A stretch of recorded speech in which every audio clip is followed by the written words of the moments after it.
নমস্কাৰ ফেচবুক লাইভৰ এই অনুষ্ঠানটোলৈ আপোনালোক সকলোকে আকৌ এবাৰ আদৰণি জনাইছো। আশা কৰোঁ আপোনালোক সকলোৱে ভালে আছে আৰু এইকেইটা দিন বহুখিনি নতুন নতুন খবৰো আহি আছে, নতুন নতুন খবৰো আহিব। সেইকাৰণে মই মনতে ভাবিলোঁ যে কেইটামান কথা আপোনালোকৰ লগত একেলগে পাতি লওঁ, যাতে আমি সকলোৱে ইজনে সিজনৰ খবৰবিলাক গম পাই থাকিব পাৰোঁ। প্ৰথমতে মই আপোনালোকক জনাব খুজিছোঁ যে অহা 20 তাৰিখে ভাৰতৰ প্ৰধানমন্ত্ৰী নৰেন্দ্ৰ মোদী ডাঙৰীয়া অসমলৈ আহিব। প্ৰধানমন্ত্ৰী ডাঙৰীয়াই এইবাৰ অসম ভ্ৰমণৰ সময়ছোৱাত কেইবাটাও গুৰুত্বপূৰ্ণ কাৰ্যসূচীত অংশগ্ৰহণ কৰিব। লোকপ্ৰিয় গোপীনাথ বৰদলৈ আন্তৰ্জাতিক বিমানবন্দৰ, গুৱাহাটীৰ যিটো বিমানবন্দৰ, তাক অত্যন্ত সুন্দৰভাৱে নিৰ্মাণ কৰি উলিওৱা হৈছে।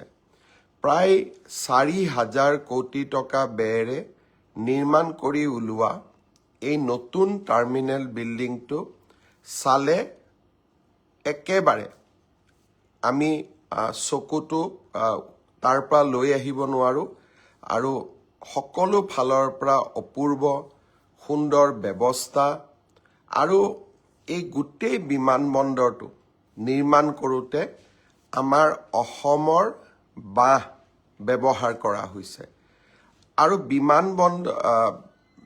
বিমানবন্দৰটোৰ যিটো শ্বেপ বা আকৃতি, সেই আকৃতিটো কপৌ ফুলৰ আৰ্হিত নিৰ্মাণ কৰা হৈছে।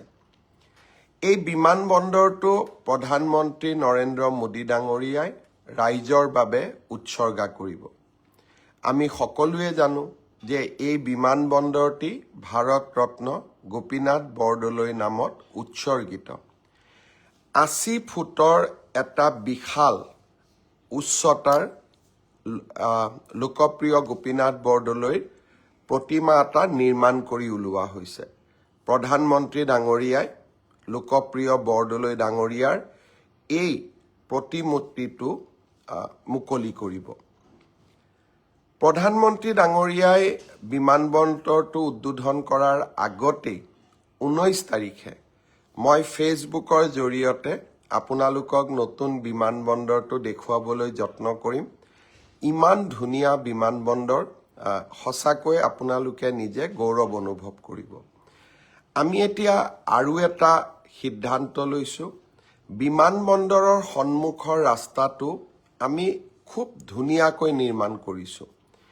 এতিয়া এই ৰাস্তাটোৰ ওপৰত আৰু এটা আমি ওপৰত ৰাস্তা বনাম, যাক এলিভেটেড কৰিডৰ বুলি কয়, যি আমি জালুকবাৰী পৰ্যন্ত যাব পাৰিম। নেশ্যনেল হাইৱে অথৰিটিয়ে খুব সোনকালে ইয়াৰো নিবিদা আহ্বান কৰিব।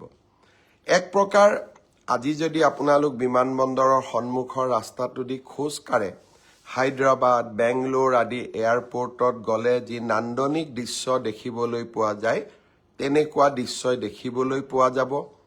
19 তাৰিখে মই আপোনালোকক বিমানবন্দৰটো দেখুৱাবলৈ যত্ন কৰিম। তাৰ পিছত প্ৰধানমন্ত্ৰী ডাঙৰীয়া ভাৰতীয় জনতা পাৰ্টীৰ ৰাজ্যিক কাৰ্যালয়ত যাব। কিছু সময় আমাৰ কাৰ্যকৰ্তাসকলৰ লগত তেখেতে কটাব।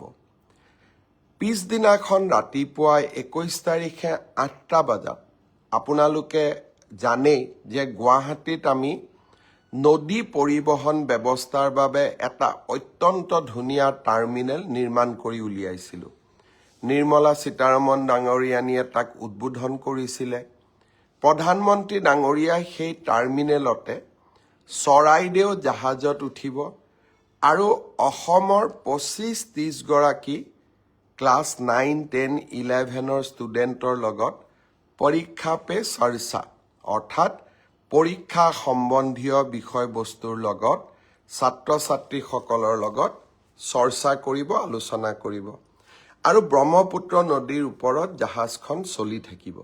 ব্ৰহ্মপুত্ৰ আৰু ইয়াৰ লগত জড়িত পৰ্যটনৰ অপাৰ সম্ভাৱনা, প্ৰধানমন্ত্ৰী ডাঙৰীয়াৰ এই যি তেখেতে সিদ্ধান্ত লৈছে যে নদীৰ ওপৰত পৰীক্ষা পে চৰ্চা কৰিম, মই ভাবোঁ ই বিশ্ববাসীৰ দৃষ্টি আকৰ্ষণ কৰিব। যোৱাবাৰ কাজিৰঙাত প্ৰধানমন্ত্ৰী ডাঙৰীয়াই এটা নিশা কটোৱাৰ পিছত আমি হাইয়েষ্ট টুৰিষ্ট ইনফ্ল' আটাইতকৈ বেছি পৰ্যটক পাবলৈ সক্ষম হৈছিলোঁ। এইবাৰ ব্ৰহ্মপুত্ৰ নদীৰ ওপৰত তেখেতৰ ভ্ৰমণ আৰু তাৰ ওপৰত পৰীক্ষা পে চৰ্চা, মই ভাবোঁ ব্ৰহ্মপুত্ৰকো এটা আকৰ্ষণৰ কেন্দ্ৰবিন্দু যি হয়েই আৰু অধিক উচ্চতালৈ লৈ যাব।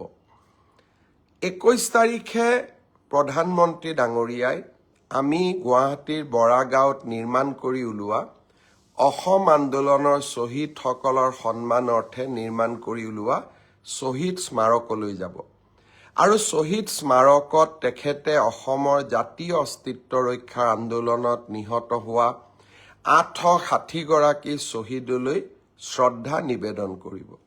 এয়া প্ৰথম হ'ব, প্ৰথমবাৰৰ বাবে ভাৰতৰ প্ৰধানমন্ত্ৰীয়ে আমাৰ জাতীয় শ্বহীদসকললৈ শ্ৰদ্ধা নিবেদন কৰিব। 21 তাৰিখে আমি গুৱাহাটীৰ পৰা ডিব্ৰুগড়লৈকে যাম। আমাৰ চৰকাৰে ডিব্ৰুগড়ক দ্বিতীয় ৰাজধানী হিচাপে নিৰ্মাণ কৰিছে আৰু ডিব্ৰুগড় জিলাক কেন্দ্ৰ কৰি এটা অৰ্থনীতিক নতুন ৰূপ দিবলৈ প্ৰয়াস আৰু প্ৰচেষ্টা কৰিছে। এই প্ৰচেষ্টাৰ অন্তৰ্গত এটা ডাঙৰ আমাৰ ইনিচিয়েটিভ হ'ল নামৰূপৰ সাৰ কাৰখানা। নামৰূপত সাৰ কাৰখানা এটা আছিলে যাক আমি ব্ৰহ্মপুত্ৰ ভেলী ফাৰ্টিলাইজাৰ কৰ্পৰেশ্যন বুলি কওঁ। তাত 3 লাখ মেট্ৰিক টন ইউৰিয়া উৎপন্ন কৰা হৈছিলে। এতিয়া আমি অসম চৰকাৰ আৰু ভাৰত চৰকাৰৰ প্ৰচেষ্টাত ভাৰত চৰকাৰৰ 60%, অসম চৰকাৰৰ 40%, আমি 12 লাখ মেট্ৰিক টন ইউৰিয়া উৎপন্ন কৰিম। 12 লাখ মেট্ৰিক টন ইউৰিয়া উৎপন্ন কৰাৰ লগে লগে সাৰৰ ক্ষেত্ৰত, ফাৰ্টিলাইজাৰৰ ক্ষেত্ৰত আমি অকল আত্মনিৰ্ভৰশীলেই নহয়, মেইনলেণ্ড ইণ্ডিয়ালৈকে আমি সাৰ ৰপ্তানি কৰিব পাৰিম, পঠিয়াব পাৰিম। মায়ানমাৰ, বাংলাদেশ আদি ভূটানতো আমি ফাৰ্টিলাইজাৰ প্ৰয়োজন হ'লে পঠিয়াব পাৰিম। প্ৰায় 10,000 কোটি টকাৰ ই এক নতুন উদ্যোগ হ'ব। জাগিৰোডৰ semiconductor, Numaligarh refinery, ethanol factory, বেম্বুৰ পৰা ইথানেল, এয়া উদ্যোগীকৰণৰ ক্ষেত্ৰত আৰু এটা আমাৰ ডাঙৰ পদক্ষেপ হ'ব। নামৰূপ আৰু গুৱাহাটীৰ 2খন ৰাজহুৱা সভালৈ, নামৰূপৰ সভা 21 তাৰিখে 12 বজাত, গুৱাহাটীৰ সভা 20 তাৰিখে দিনৰ 2 বজাত। মই ভাৰতীয় জনতা পাৰ্টীৰ কাৰ্যকৰ্তা, গণ পৰিষদৰ কাৰ্যকৰ্তা আৰু সমগ্ৰ অসমবাসী ৰাইজক নিমন্ত্ৰণ জনাইছোঁ। আপোনালোকে প্ৰধানমন্ত্ৰী ডাঙৰীয়াৰ কাৰ্যসূচীত অংশগ্ৰহণ কৰিবলৈ আহিব। অসমৰ বাবে 2টা গৌৰৱ গাথা, নতুন বিমানবন্দৰ আৰু নতুন সাৰ কাৰখানা। ইয়াৰ পিছত মই কেইটামান আপোনালোকে সুধি থকা প্ৰশ্নৰ উত্তৰ দিব খুজিছোঁ। বহুতে এইকেইটা দিন মোক সুধি আছে যে মামা CM AAA কেতিয়া আমি পাম। আপোনালোকে সকলোৱে জানে এইবাৰ আমি ৭৫,000 ল'ৰা ছোৱালীক মুখ্যমন্ত্ৰীৰ CM AAA এই আঁচনিৰ জৰিয়তে আমি তেওঁলোকক আত্মসংস্থাপনৰ সুবিধা আগবঢ়াম। নিৰ্বাচনৰ প্ৰক্ৰিয়া ইতিমধ্যে শেষ হৈছে আৰু কেইটামান ষ্টেপছ বাকী আছে। জানুৱাৰী মাহৰ 15 তাৰিখৰ পিছত আমি CM AAA কোন তাৰিখৰ পৰা দিম সেই বিষয়ে আপোনালোকক অৱগত কৰিম। আৰু প্ৰত্যেকখন জিলাৰ সদৰত আমি এটা অনুষ্ঠান পাতি এই CM AAA এই আঁচনিটোৰ হিতাধিকাৰীসকলক আমি ধন বিতৰণ কৰিম। যিমান কেইখন জিলাৰ সদৰত পাৰোঁ মই যাম আৰু যিকেইখনত মই যাব নোৱাৰোঁ আমাৰ মন্ত্ৰীসভাৰ সদস্য বিশেষকৈ উদ্যোগ মন্ত্ৰী ডাঙৰীয়া নিজে গৈ আপোনালোকক বিতৰণ কৰিব। আমি নিশ্চিতভাৱে নিৰ্ধাৰিত সময় এই বিত্তীয় বৰ্ষ ফেব্ৰুৱাৰী মাহৰ জানুৱাৰীৰ 15 তাৰিখৰ পিছত আৰু ফেব্ৰুৱাৰী মাহৰ প্ৰথম 15 দিনৰ ভিতৰত এই আঁচনিৰ ধন আপোনালোকৰ মাজত বিতৰণ কৰিম। ইয়াৰ পিছত বহুকেইজনে মোক নিযুক্তিৰ বিষয়ে সুধি আছে। সকলোৱে জানে যে ডাইৰেক্টৰেট অফ হেল্থ ছাৰ্ভিচ আৰু ডাইৰেক্টৰেট অফ মেডিকেল এডুকেশ্যন অৰ্থাৎ স্বাস্থ্য বিভাগৰ নিযুক্তিসমূহ আমি 22 তাৰিখে দিম। কিন্তু চাহ বাগিচাৰ 3% ৰিজাৰ্ভেশ্যনত যিসকলে চাকৰি পাইছে তেওঁলোকক আমি নিযুক্তি পত্ৰ 23 তাৰিখে দিম। এটা নিযুক্তি সকলোৰে বাবে নিযুক্তি 22 তাৰিখে হ'ব আৰু চাহ বাগিচাৰ ল'ৰা ছোৱালীখিনিৰ বাবে আমি 23 তাৰিখে নিযুক্তি পত্ৰ বিতৰণ কৰিম। এতিয়া দ্বিতীয় প্ৰশ্নটো মোক কৰি আছে বহুতে যে এডিআৰই নিযুক্তি কেতিয়া হ'ব। আৰু প্ৰশ্ন কৰোঁতে দুই এজনক মই অধৈৰ্য হোৱাও দেখা পাইছোঁ। যোৱাবাৰো এডিআৰই নিযুক্তিৰ ফলাফল ঘোষণা আৰু নিযুক্তিৰ মাজত যথেষ্ট সময় আমি লৈছিলোঁ। কাৰণ যিসকলে খুব সোনকালে ইম্পেচেণ্ট হৈ যায় তেওঁলোকক মই এটা কথা বুজাব খোজোঁ যে আমাৰ যুৱক সমাজৰ বা উদীয়মান যুৱকসকলৰ আমি সকলো কথাতে অধৈৰ্য, আমাক সকলো কথা সোনকালে লাগে। কিন্তু চৰকাৰে হাতীৰ দৰে খোজকাঢ়ে, লাহে লাহে লাহে লাহে খোজকাঢ়ে যাতে ভুল হৈ নাযায়। এডিআৰই তৃতীয় আৰু চতুৰ্থ বৰ্গৰ নিযুক্তিৰ পিছত 38টা বিভাগত ইয়াক আমি বিতৰণ কৰিব লাগে। 38টা বিভাগে প্ৰায় 60টাতকৈ অধিক সঞ্চালকালয়ৰ মাজত এই পদসমূহ বিতৰণ কৰিব লাগে। তাৰ পিছত তেওঁলোকক আকৌ অসমৰ বিভিন্ন জিলাত ভাগ কৰি আমি নিযুক্তি দিব লাগে।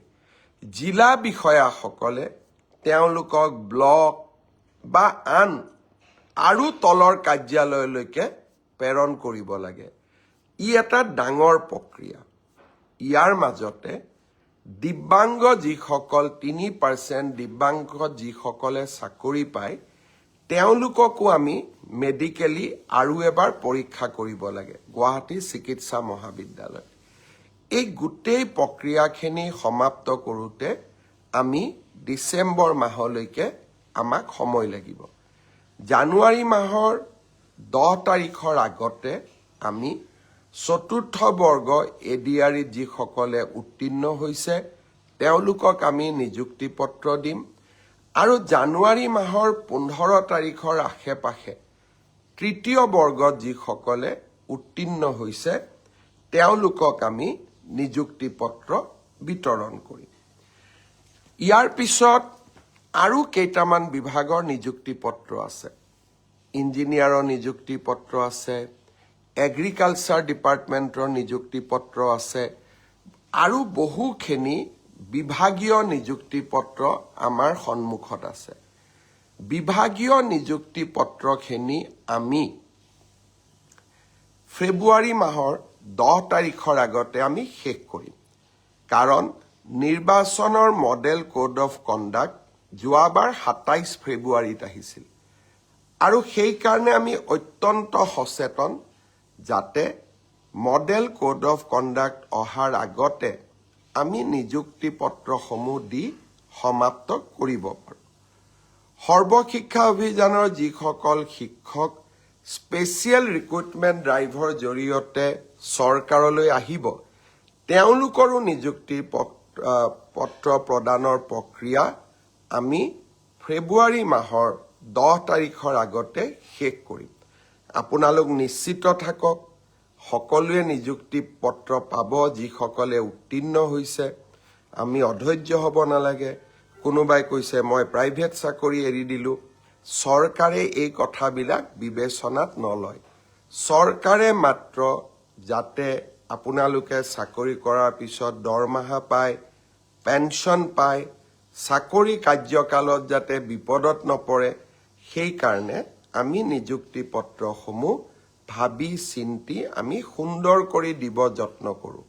আৰু অকণমান ভাল কৰি দি থকাৰ কাৰণে যোৱা 5টা বছৰত মোৰ চৰকাৰৰ দিনত কোৰ্টত কেছ হোৱা নাই, নতুনকৈ চাকৰি পোৱা ল'ৰা ছোৱালীয়ে কষ্ট পোৱা নাই, আৰু এটা সুন্দৰ ব্যৱস্থা এটা আমি অসম চৰকাৰৰ ভিতৰত আমি নিৰ্মাণ কৰিব পাৰিছোঁ।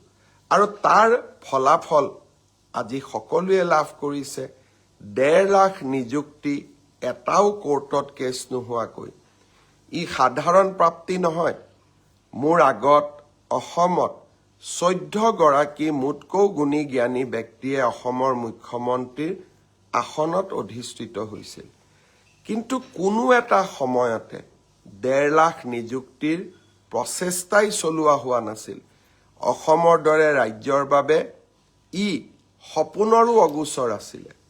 আজি আমি তাক বাস্তৱত ৰূপায়িত কৰিব পাৰিছোঁ। সপোন লগা কথাবিলাক আজি আমি বাস্তৱত প্ৰয়োগ কৰিব পাৰিছোঁ, সফল হ'ব পাৰিছোঁ। শ্ৰদ্ধাৰ ৰাইজ, প্ৰধানমন্ত্ৰী ডাঙৰীয়াক আমি বিদায় দি অহা 29 তাৰিখে গৃহমন্ত্ৰী ডাঙৰীয়াক অসমত আমি আমন্ত্ৰণ জনাম। 3টা ডাঙৰ কাম গৃহমন্ত্ৰী ডাঙৰীয়াই আমাৰ কাৰণে পালন কৰিবলৈ বা আমাৰ কাৰণে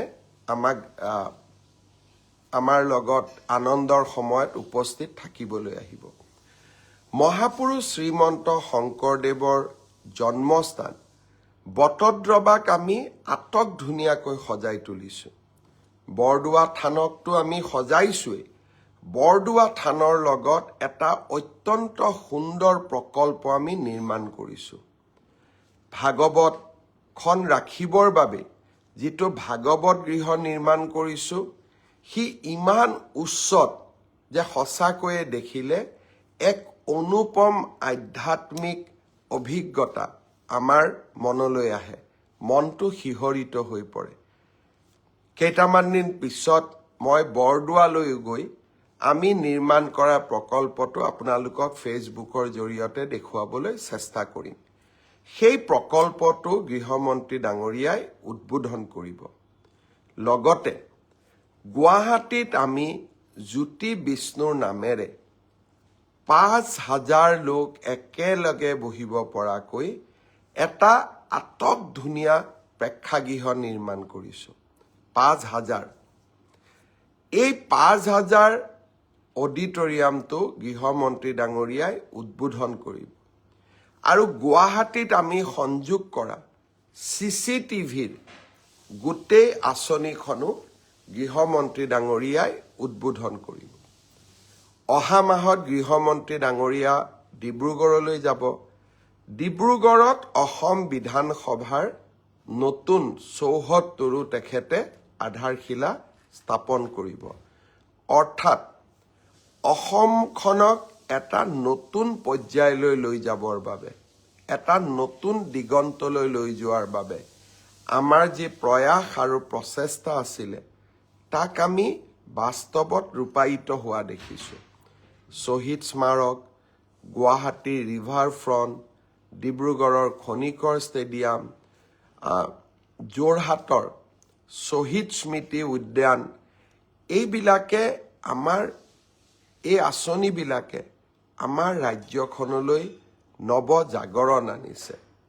শিলচৰ টাউনতো অহা মাহৰ পৰা আমি ফ্লাইঅভাৰ নিৰ্মাণৰ কামো আৰম্ভ কৰিম। ঠিক সেইধৰণে লখিমপুৰত আমি উৰণীয়া সেতু নিৰ্মাণ কৰিছিলোঁ, এতিয়া আমি উদ্বোধন কৰিব পৰা হ'লোঁ। নামনিৰ পৰা উজনিলৈ, শিলচৰৰ পৰা ধেমাজিলৈ সমগ্ৰ ৰাজ্যখনতে উন্নয়নৰ এটা অদ্ভুত পৰিৱেশ আমি আজি দেখা পাইছোঁ। এই পৰিৱেশটো আমি ধৰি ৰাখিব লাগিব। পুনৰ এবাৰ গুৱাহাটী বিমানবন্দৰৰ ওপৰত দুটা কথা কৈ মই সামৰণি মাৰিম।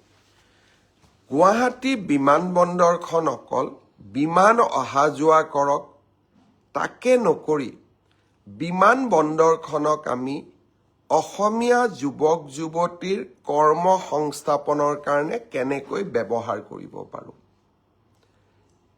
এই চিন্তা মোৰ মূৰত আছিলে।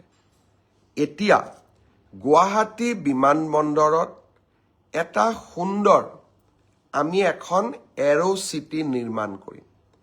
এৰো চিটিত কেইবাখনো হোটেল থাকিব, কনভেনশ্যন হল থাকিব, এমিউজমেণ্ট পাৰ্ক থাকিব।